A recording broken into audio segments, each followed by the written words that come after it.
I was 25 when my mom died. She was the soft place I always landed, the buffer between me and my father's bitterness. When she passed, everything in our house changed, but nothing prepared me for what he did next. 3 days after her funeral, I came home to find my bags packed. "Dad, what is this?" He didn't even look at me. "You don't live here anymore," he said. "Your mother isn't here to protect you. Go find somewhere else to die." I was stunned. "What about the house? The inheritance?" He scoffed. "Everything came to me. The house, the money, $55 million. She was my wife, not your bank account." He slammed the door behind me. I slept in my car that night. The next morning, I took the only copy of the will I had, still sealed, and walked into her lawyer's office. He glanced at it, then laughed out loud. He really didn't read this, did he? "What do you mean?" He slid it open and pointed to the final clause. "Because according to this, everything goes to you." The room spun. I stared at the words on the page, rereading them just to be sure. "All assets, including property, savings, and business shares, are to be left to my daughter, Isla Marie James, not to my father, not shared. Everything to me." I looked up at the lawyer, stunned. He said it all went to him. The lawyer smirked. He assumed.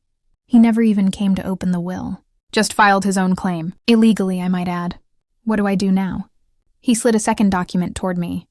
"We file to freeze all accounts, seize the house, and formally remove him as the occupying party.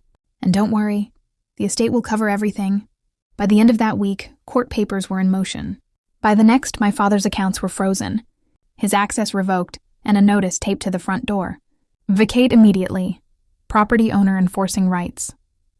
He called me that night. "You think this is funny? You stole from me!" I stayed calm. "You told me to find somewhere else to die. Dad, funny thing is, you'll be the one looking for shelter now." He hung up. But I didn't. I was just getting started. I stood in front of the house I grew up in, the same one I was kicked out of days after losing my mom. Only this time I wasn't trembling. I had the court order in one hand and the keys, reissued in my name, in the other. I stepped inside. My father's things were still scattered everywhere like he owned the place. He wasn't home, but he'd been served. He had 24 hours to get out, or law enforcement would escort him. He showed up that evening, fuming. "You ungrateful brat, you think you can just steal this from me?" I didn't flinch. "Mom left it to me.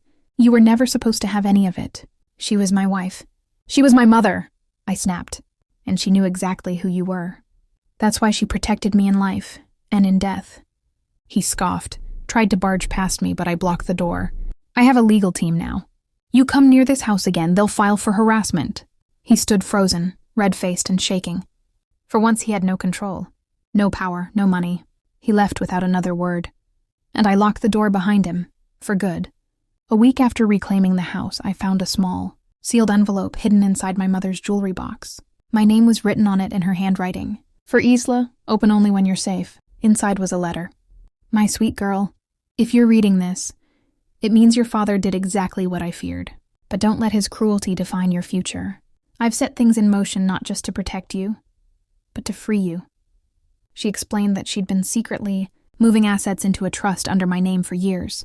Not just the 55 members, but a portfolio of businesses. Land and royalties she built quietly behind his back. He mocked me for saving, for planning, but now it's yours. Not because I wanted to give you money, but because I wanted to give you freedom. There were tears in my eyes, not from sadness, but something stronger. Power, purpose, peace. In that moment, I knew. He tried to erase me. She made me unstoppable. And now, I would build a life so solid, no one could ever kick me out again. Sure. Here's a stronger, more impactful ending to the story. Wrapping up Isla's arc with emotional closure and power. Final ending. I didn't just inherit a fortune. I inherited my mother's strength. I folded the letter slowly, holding it like it was made of gold. Maybe it was, not in value, but in what it gave me. Clarity, closure, purpose. My mother didn't just leave me money. She left me proof that she saw everything, that she knew what he'd do, and that she believed in me enough to trust I'd rise after he tried to crush me. She gave me the house, yes. The fortune, yes. But more than that, she gave me freedom. And a clean break from a man who thought power meant control. Now he has nothing, not because I punished him, but because he was never meant to carry what she built. I walked through the house that night, room by room. I didn't feel broken anymore. I felt like every step I took was rewriting the story. My story. I sat in her favorite chair by the window and whispered, "I'm safe, Mom. You did it. I'm free." And for the first time since she died, I slept without fear.